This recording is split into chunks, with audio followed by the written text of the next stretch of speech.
ভাঙড়ের বিধায়ক একটা ডায়মন্ড, যার মূল্য নির্ধারণ করতে পারবে না বাংলার মানুষ। সোনার চামচ মুখে দিয়ে জন্মগ্রহণ করেছেন যে মানুষটা, চাইলে যদি মনে করতেন রাজপ্রাসাদের আলিঙ্গনে থেকে সারা বাংলার মানুষের শুধু ভালোবাসা কুড়াবেন ধর্মীয় অঙ্গিনায় থেকে, তাহলে সেটা তার কাছে খুব সহজ ছিল।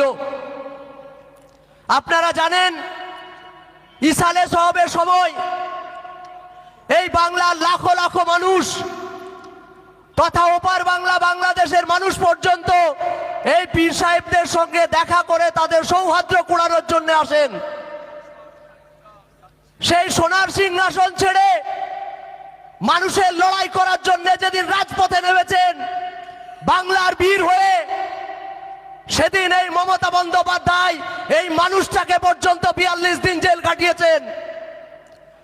যখন ওয়াকফ নিয়ে আপনার আমার বাবার কবরের সম্পত্তি, বৈদিক সম্পত্তি, জমি, মসজিদ মাদ্রাসার জমি যখন লুট করতে চাইছে রাজ্য সরকার তথা কেন্দ্র সরকার, সেই সময় দাঁড়িয়ে নওশাদ সিদ্দিকী মহাশয় যখন কলকাতার বুকে মহামিছিলের ডাক দিলেন, সেই দিন এই রাজ্যের শাসক দল মমতা বন্দ্যোপাধ্যায়ের আঙুল হিলনিতে এই নওশাদ সিদ্দিকী মহাশয়কে ধর্মতলা থেকে টেনে হিচড়ে তুলে নিয়ে গিয়ে লালবাজার ঢুকিয়েছিলেন।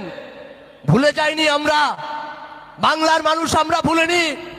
যেদিন মমতা বন্দ্যোপাধ্যায় বললেন যে পশ্চিমবঙ্গে কেউ ওয়াকফ নিয়ে গুলোগুলি করবেন না, যদি আন্দোলন করতে হয় দিল্লি চলে যান, সেদিন নওশাদ সিদ্দিকী পশ্চিমবঙ্গের মাটিতে বললেন যে না, অধিকার আদায় করব বাংলার মাটিতে দাঁড়িয়ে। তাই সেদিন ধর্মতলায় আন্দোলনরত অবস্থা থেকে জামা ছিঁড়ে দিয়ে বুকে ঘুষি মেরে এই মমতা বন্দ্যোপাধ্যায়ের পুলিশ তাকে জেলে ঢুকিয়েছিল। কিন্তু আমরা বলি এইভাবে সুগন্ধকে আটকে রাখা যায় না। যেটা সুগন্ধ একটু সুযোগ পেলেই ছড়াবে, আর যেটা মোল্লা সাহেবদের মতো দুর্গন্ধ সেটাও ছড়াবে।